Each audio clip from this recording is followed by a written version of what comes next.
A gente está fazendo revisão, né, das matérias do ano passado. Vocês estão vendo aí na imagem descobrimento, mas a palavra descobrimento hoje em dia não está muito aceita pela historiografia muito bem, não, porque já havia os índios aqui na América, né, os nativos, então esse termo está um pouco fora de uso. Vocês podem usar grandes navegações ou expansão marítima europeia. Bom, gente, tá aí a imagem, né? O ser humano sempre buscou outras regiões. Nesse momento nós estamos analisando a Marte, né? É possível que venha colonizar no futuro Marte.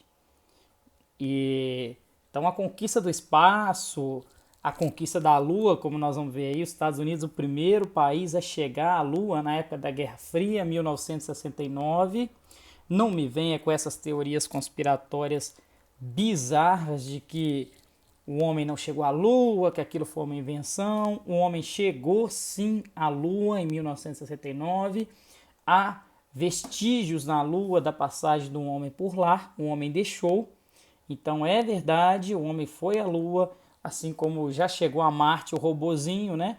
O ser humano sempre buscou conquistar outros espaços, outras regiões, sempre em busca de terras, regiões com climas que podem ser mais interessantes, que pode produzir coisas complementares. Nós vamos ver isso, que como aqui no caso a América produzia coisas diferentes da Europa, então complementa. Então o ser humano sempre buscou novos espaços e novas regiões. Tá joia?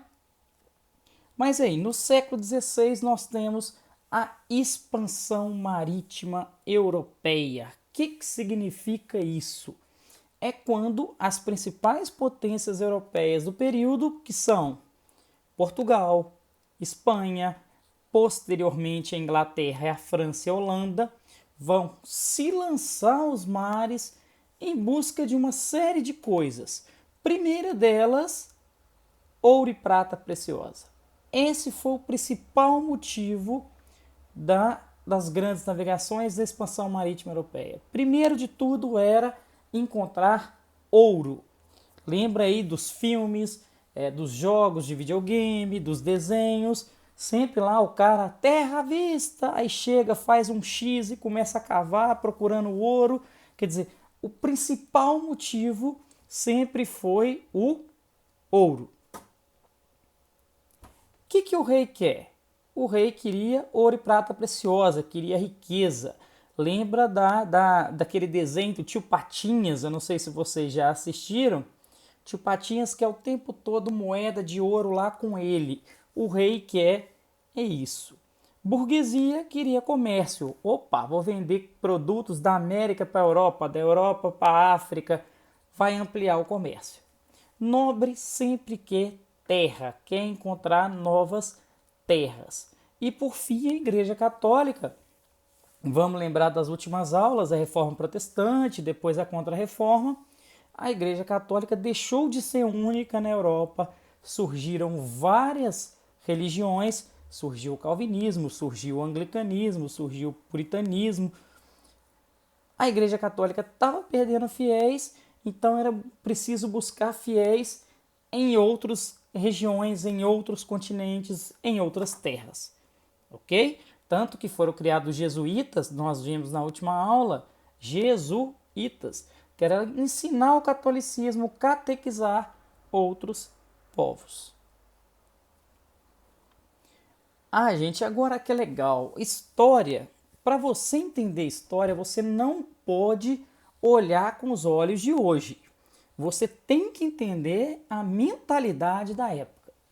E a mentalidade do século XVI era incrível. Nós vamos ver aqui vários exemplos. O homem acreditava que era possível chegar no céu navegando. Eles acreditavam que havia um paraíso terrestre e buscavam encontrar o caminho para esse paraíso. Olha os mapas da época. Não conhecia ainda a América, não conhecia a Oceania. Olha para você ver como é que era um mapa da época. É muito interessante depois, se a gente puder estudar a evolução dos mapas ao longo dos séculos. Vejam bem, aí tem a Europa, a África e a Ásia. Para eles o mundo era isso, cercado de mares, só havia 3 continentes. Olha outro aí já um pouco mais desenvolvidos, vários continentes, várias terras já encontradas, mas olha só para você ver que ainda não é o mapa, longe de ser o mapa mundi, né? E por fim, olha lá, ó, até do século XV ao século XIX, da esquerda para a direita, a evolução dos mapas a partir do momento que o ser humano conheceu, chegou à América, chegou à Oceania, foi desenvolvendo os mapas até chegar nesse segundo da direita aí, ó, da esquerda para a direita. Esse sim já é um mapa bem mais próximo da nossa realidade. Para isso, gente, o homem teve que enfrentar os mares.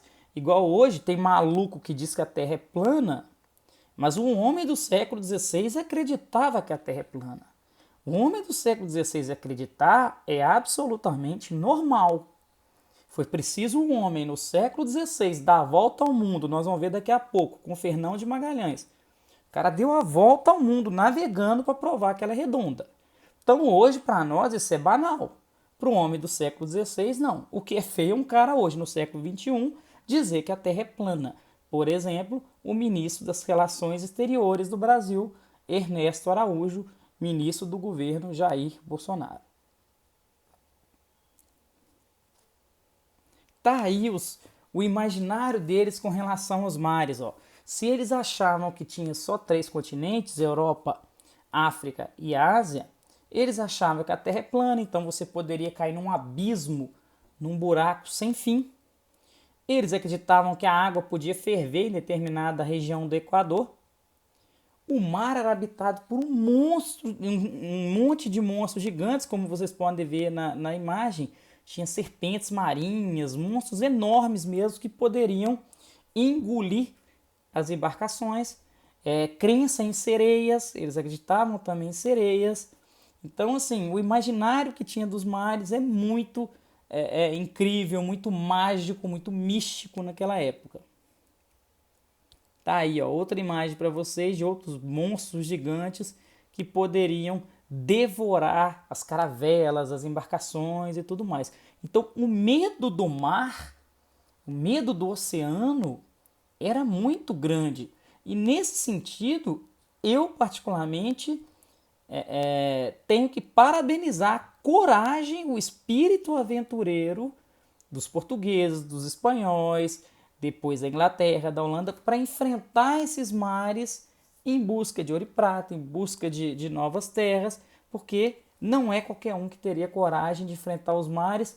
Imaginem, vocês enfrentarem um mar ou um oceano, sabendo que, dentro do imaginário da época, você poderia dar de frente com monstros gigantes que poderiam engolir você, poderiam cair num abismo profundo, poderiam chegar numa região do Equador que era muito quente e você ia evaporar, né? Ia desintegrar.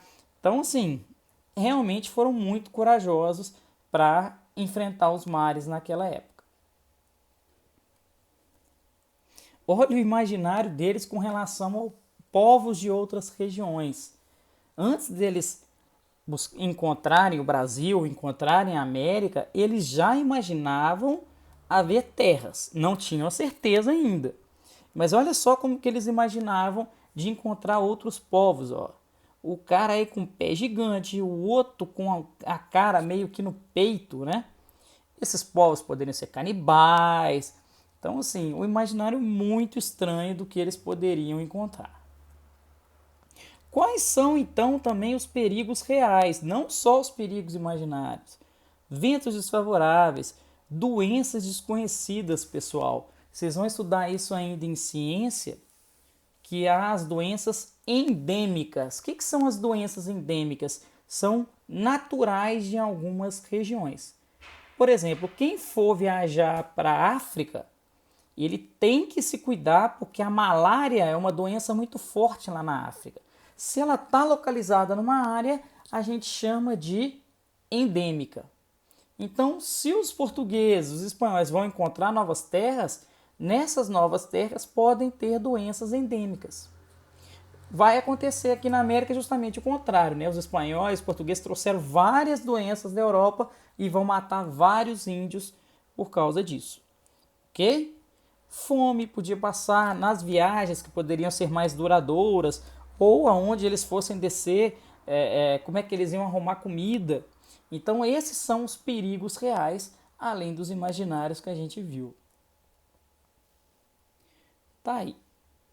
Como eu falei com vocês, mas mesmo com o perigo dos mares, imaginário e real, eles enfrentaram porque eles queriam o quê? O rei queria ouro, a burguesia queria comércio, a igreja queria novos fiéis e os nobres queriam terras. Mas, gente, quero chamar a atenção para o seguinte: para acontecer a expansão marítima, tinha que ter um rei, tinha que ter um poder centralizado nas mãos do rei, porque o rei é que vai mandar, que vai patrocinar e mandar as pessoas para os mares, ok? Por isso que Portugal e Espanha foram os primeiros países a se lançarem aos mares, porque foram os primeiros países a terem um rei. Olha aí outra coisa, outra curiosidade das grandes navegações. Um dos grandes motivos também para os europeus enfrentarem os mares era para chegar às Índias, a região onde hoje é a Índia, no Oriente, em busca das especiarias. O que são essas especiarias? Produtos de diversos tipos: canela, cravo, sal, pimenta, açúcar. Eram produtos raros na Europa, então tudo que é raro é muito caro e eles desejavam muito isso para os alimentos. E eles só obtinham isso nas Índias, ok? Olha para vocês verem aí quantas riquezas: cravo, canela, gengibre, tudo que vinha do Oriente, que a gente chamava na época de Índias. E que ia, aí que está o grande X da questão. Reparem bem no mapa, o Mediterrâneo aí. Você pensa, professor, por que eles não atravessavam o Mediterrâneo e ia para as Índias? Porque Itália, veja aí, Gênova, Veneza, eles dominavam o Mediterrâneo e não deixavam ninguém passar. De modo que qualquer país europeu, para comprar essas especiarias, tinha que comprar da Itália. Então, qual é o objetivo de Portugal? Qual é o objetivo da Espanha? Era achar um outro caminho para chegar às Índias e comprar diretamente das Índias os produtos. Vou dar um exemplo para vocês. Aqui em BH, quem vai ao shopping, aos mercados e compra, é um preço X. Se vocês forem ao Ceasa, que normalmente é o que abastece esses negócios tudo, o preço é muito mais barato. Quando você vai direto à fonte, você compra mais barato. Então, qual era a fonte? Era as Índias. Os outros países europeus queriam chegar às Índias para comprar diretamente dele as especiarias, que sairiam bem mais barato, porque só a Itália vendia lá na Europa e a Itália colocava um preço muito alto. Imagine uma situação assim: só na cidade de vocês, só uma pessoa vende caderno e você precisa comprar caderno para estudar. Essa pessoa vai lá e coloca R$ 50 o preço de cada caderno. Essa pessoa é como se fosse a Itália. Ele sozinho era o único que vendia, então ele coloca um preço alto. Se houvesse um outro vendendo, ia concorrer e provavelmente ele teria que abaixar o preço. Só que colocou no preço tão alto que os europeus vão buscar um outro caminho para chegar às Índias. Gente, para e pensa, olha o tanto que era importante essas especiarias. Eles vão enfrentar os mares com todos os perigos dos mares para ver se chega nas Índias e compra diretamente das Índias esses produtos aí, ó. Cravo, canela, ok? Pioneirismo português. Por que Portugal foi o primeiro país do mundo a se lançar nos mares em busca de terras de ouro, de especiarias? Tá aí, ó, gente. Tem muita piadinha no Brasil que português é burro. Não passa de piada, tá, gente? Português não tem nada de burro. Aliás, nesse exato momento, Portugal vem crescendo, vem desenvolvendo. E Portugal foi um dos países que mais colonizaram, que mais encontraram terra no mundo, ok? E quais motivos que tornaram Portugal o primeiro do mundo, o pioneiro a se lançar nos mares? O primeiro deles, como eu falei com vocês, se tornou um país nacional com um rei centralizado primeiro. Isso é fundamental para as grandes navegações. Outros fatores, ó, nós vamos ver agora. Aqui tem tá a viagem de Portugal, eu já volto nela. Olha essas coisas que estão aí, ó, essas invenções da época. Caravela. Caravela, gente, é uma grande invenção do século XVI, dos portugueses, porque ela permite fazer com que a embarcação siga sempre no mesmo sentido. Antes, as embarcações teriam que seguir o sentido dos ventos. Com a caravela, ela consegue manter o sentido independente dos ventos. Outras invenções dessa época, bússola e astrolábio. Eu imagino que a bússola vocês já conhecem, estudam muito em geografia. A bússola permite você se orientar no sentido norte, sul, leste, oeste, não é isso? E o astrolábio é um instrumento parecido com a bússola, mas ele permite você identificar a quantas léguas você se encontra de onde você partiu. Então, a soma disso tudo aí, caravela, astrolábio, bússola, um rei já em Portugal, tudo isso fez com que Portugal fosse o primeiro país do mundo, ou o pioneiro a enfrentar os mares. Tá aí as invenções, a imagem das invenções aí para vocês, da caravela, da bússola, ok? Tudo isso fez de Portugal primeiro. Só voltando agora, a gente repara numa coisa, quando chegar na Espanha vai ser diferente. Portugal vai tentar chegar às Índias contornando o continente africano. Percebam aí como é que eles foram passando aos pouquinhos, contornando o continente africano e buscando chegar às Índias. O primeiro homem que fez essa viagem, passou pela África e chegou às Índias foi Vasco da Gama. O nome lá do Rio de Janeiro, o time de futebol do Rio de Janeiro é uma homenagem a ele, ao português Vasco da Gama, o primeiro que conseguiu fazer essa viagem que vocês estão vendo aí, de setinha vermelha, ultrapassar a África e vai chegar até as Índias. Tá aí para vocês aí, ó. Veja que de verde, Vasco da Gama, como é que ele contorna o continente africano e vai cair lá na Índia, ok? Tá aí mais um exemplo, mais uma imagem da viagem Vasco da Gama. Ó. Essa viagem a gente chama de périplo africano. Ele contornou o continente africano todinho e chegou às Índias, ali em Calicut, na Índia, em busca de especiarias. Quando ele chegou nas Índias, ele quebrou o monopólio italiano das especiarias. O que significa isso? A Itália deixou de ser a única que vendia especiarias na Europa. A Espanha foi o segundo país da América, da Europa, desculpa, a se lançar aos mares. Por quais motivos? Os mesmos dos portugueses. Um rei precocemente, né, centralizou e um rei passou a dominar e o rei mandou o povo enfrentar os mares. O desejo de encontrar ouro e prata, o desejo de encontrar terras, o desejo de crescer o comércio, de obter especiarias mais baratas, mesma coisa a Espanha. Porém, a Espanha não teve, não foi primeiro como Portugal, porque não inventou a caravela. E a Espanha tem um cara chamado Cristóvão Colombo. Cristóvão Colombo, diferente do pensamento da época, ele já imaginava que a Terra era redonda. Então, qual que é o pensamento dele? Eu vou contornar o planeta Terra navegando e vou chegar até as Índias.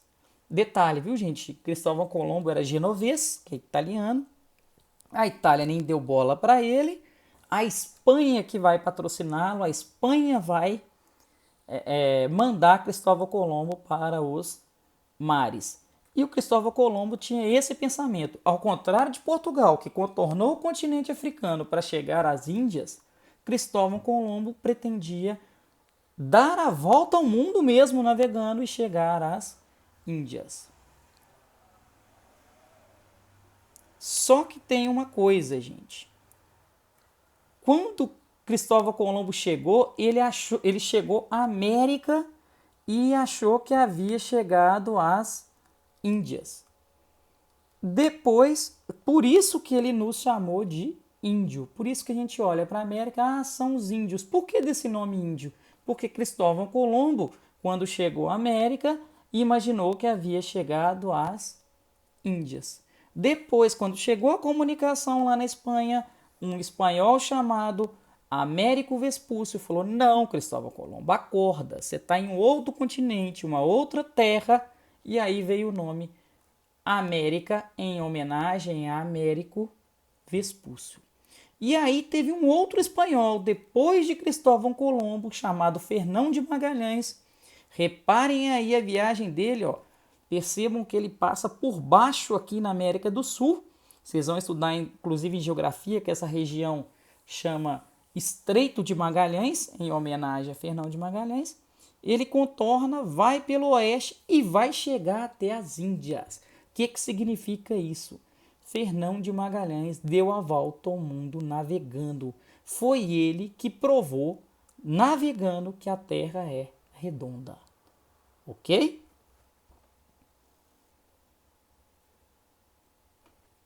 Então tá aí mostrando, vocês percebam a viagem do Colombo e a viagem do Fernão de Magalhães. A viagem do Colombo, ele para no que é hoje Guatemala, El Salvador, Cuba, ali pertinho, na América Central. E Cristóvão Colombo chegou ali, tá de vermelho, olha. Achou que havia chegado à América, às Índias, mas ele chegou à América. E Fernão de Magalhães, que tá de azul, esse sim vai dar a volta ao mundo navegando e vai chegar, percebam aí, de azul nas Filipinas, ou seja, na Ásia, comprovando que a Terra é redonda. Conclusão, tanto Portugal quanto a Espanha vão chegar às Índias, vão comprar especiarias mais baratas, vão quebrar com o monopólio italiano, a exclusividade italiana de especiarias na Europa, ok? E aí vem o famoso Tratado de Tordesilhas. O que significa isso? Toda vez que vocês forem estudar esse período, pode saber que uma questão que vai cair na prova de vocês é o Tratado de Tordesilhas. Foi um tratado assinado entre Portugal e Espanha que dividia o mundo as terras encontradas entre Portugal e Espanha. Falou: Portugal, você está achando muita terra. Espanha, você está achando muita terra. Vamos dividir aqui, porque senão vai ter briga. E percebam, gente, isso é uma linha imaginária. Daqui a pouco nós vamos ver essa linha. Ela é imaginária, ela não existiu. Mas ela dividia. Se encontrar uma terra do lado oeste, vai pertencer à Espanha, do leste a Portugal. Olha aí para vocês verem esse tratado, ó. Percebam que a Espanha, o que está de amarelo, qualquer região que encontrasse aí, não sabiam que ia encontrar, pertenceriam à Espanha. E qualquer aí de branco, azul claro, qualquer terra encontrada por aí, pertenceriam a Portugal. Percebam que se esse tratado de Tordesilhas, se essa linha imaginária, percebam aí o Brasil, olhem para o Brasil. Se essa linha fosse respeitada até hoje, o Brasil seria só litoral. O resto pertenceria à Espanha. Olhem para vocês verem o Brasil, olha. Quase todo amarelo e de branco o que pertenceria a Portugal. Era para o Brasil ser só isso de branco. Depois chamam o português de burro. Portugal vai desrespeitar esse tratado, vai avançar, inclusive vai achar o ouro aqui em Minas, ouro preto, que se ele fosse respeitar o Tratado de Tordesilhas, Minas pertenceriam à Espanha. Ok? Tá aí o Tratado de Tordesilhas, 360 léguas ao oeste, ao ocidente pertenceria à Espanha, ao leste pertenceria a Portugal. Gente, insisto, a Espanha ficou com um território muito maior, sim, mas eles não imaginavam que encontrar. Esse tratado foi assinado, ó, Portugal podia estar pensando assim, ó, vai ver que não tem terra nenhuma por lá de lá, o que tiver terra está aqui e é nosso. Então foi um tratado assinado sem saber quem poderia ser o maior beneficiado. Aí, ó, mais uma vez essa imagem, ó, de verde Portugal, de amarelo Espanha. Insisto, era para o Brasil ser só essa parte de verde aí na América, ó. Localizem aí para vocês verem. Olha o que ia nas caravelas, nas embarcações e tudo mais. Açúcar, amêndoa, vinho, água, bacalhau, biscoito, cebola, alho. Muitos deles traziam para cá, outros eles levavam para lá. Cabral chegou ao Brasil. Detalhe, gente, vou mostrar para vocês aqui agora. Olha aí a viagem do Pedro Álvares Cabral, como ele chega aqui no Nordeste brasileiro, depois ele vai para as Índias. Portugal, em princípio, não se preocupou muito com o Brasil, por quê? Primeiro que as especiarias estavam dando muito lucro para Portugal, estava resolvendo o problema de Portugal também com alimentos. E segundo que o Brasil não foi encontrado ouro de cara, vamos dizer assim. A Espanha vai chegar à América e vai encontrar o ouro imediatamente. Onde hoje é o México, ali com os astecas na América Central, no século XVI.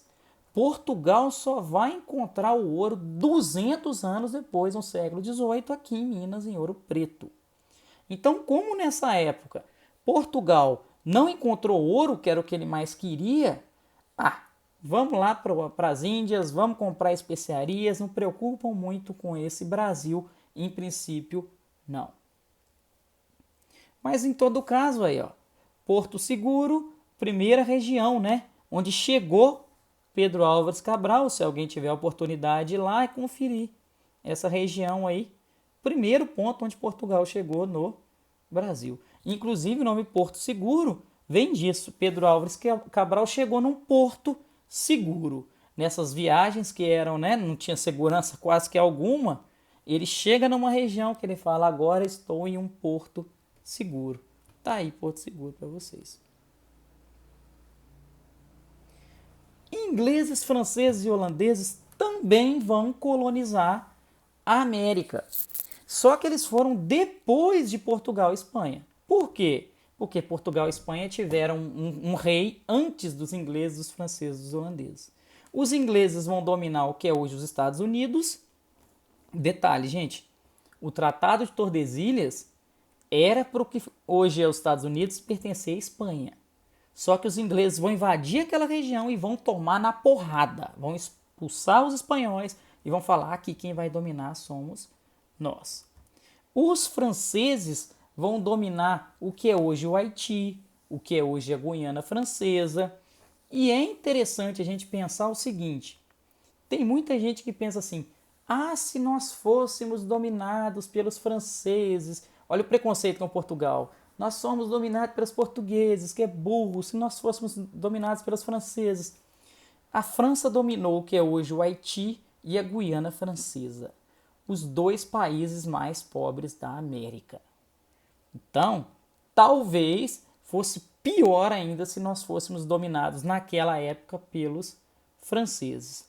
Só curiosidade, nós vamos ver nas próximas aulas, os franceses tentaram dominar o Rio de Janeiro do Brasil, né? E a região do Maranhão também os franceses tentaram tomar dos portugueses. São Luís, capital do Maranhão, é uma capital fundada por franceses.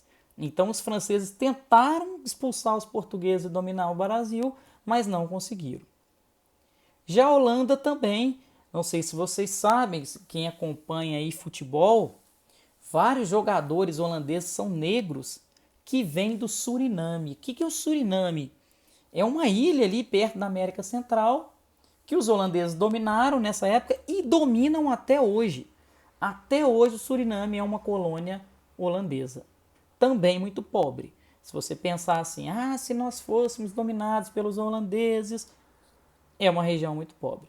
E a Holanda tentou tomar o Nordeste de Portugal e não conseguiu. Aquela região ali de Recife, Olinda, não sei se vocês conhecem, chegou uma determinada época, foi dominada pelos holandeses. Tá aí, falei com vocês, a América dominada pelos ingleses, era para essa região aí pertencer aos Estados Unidos, à Espanha, mas a Inglaterra chegou lá e falou assim, isso aqui é meu e nem que seja na porrada eu vou tomar isso aí. E tomou. Por fim, as consequências de tudo isso. O Oceano Atlântico se tornou o mais importante do mundo. Até então, era o Mediterrâneo. Agora não, agora as navegações eram sobretudo pelo Atlântico, inclusive para chegar às Índias através do Atlântico, seja contornando o continente africano, como Portugal fez, seja dando a volta ao mundo, como os espanhóis fizeram. Povos asiáticos, africanos, americanos foram dominados por essas potências europeias, escravizados, muitos morreram, ok? O comércio começa a ser mundial, ele sai da América, vai para a Europa, sai da Europa, vai para as Índias, traz das Índias. O comércio começa a ficar mundial, eu diria que é o início da globalização que nós vivemos hoje. E metais preciosos, ouro, diamante, que vão ser encontrados nesses continentes, vão parar tudo na Europa. Ok?